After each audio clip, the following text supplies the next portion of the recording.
26 দিন। টানা 26 দিন না খেয়ে থাকার পর এই নারীটি প্রথমবার পেট ভরে খাবার খেয়েছিল, কিন্তু সে কোনো ঘরে ছিল না। সে আটকে ছিল সমুদ্রের মাঝে একটি কন্টেইনারে। প্রতিদিন সে পাইপ দিয়ে কন্টেইনারে জমে থাকা পানি বাইরে ফেলত, একটাই ভয়, যেন কন্টেইনারটা ডুবে না যায়। ক্ষুধার জ্বালায় সে কাঁচা মাছ খেয়েছে, আর সামান্য কিছু রেখে দিয়েছে আগামী দিনের জন্য। তারপর এক টুকরো কাগজে নিজের স্বামীর কাছে সাহায্য চেয়ে লিখেছিল একটি বার্তা। সে বার্তাটি কয়েকটি বাক্সে ভরে সমুদ্রে ভাসিয়ে দেয়।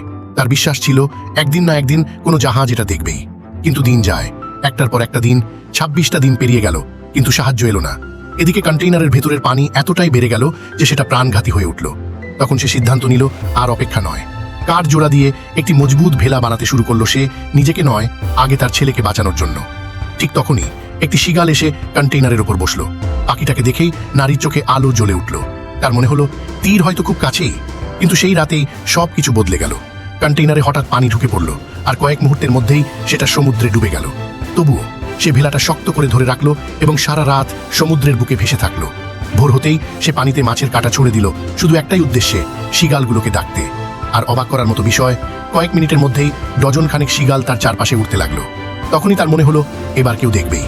কিছুক্ষণ পর সত্যি একটি মাছ ধরার নৌকা সেই জায়গা দিয়ে যাচ্ছিল। দৃশ্যটা দেখে তারা সঙ্গে সঙ্গে কাছে চলে এলো। তারা ভেলাটা তুলে নিল, কিন্তু নারীর কোনো সাড়া নেই। পানিতে ঝুলতে থাকা একটি দড়ি টেনে তুলতেই দেখা গেল তার নিঃশ্বাস বন্ধ। নৌকার এক নারী এক মুহূর্তও দেরি না করে সিপিআর দিতে শুরু করলো। বারবার চেষ্টা, একবার, দুবার, শেষ পর্যন্ত হঠাৎ করে নারীর শ্বাস ফিরে এলো। চোখ খুলেই সে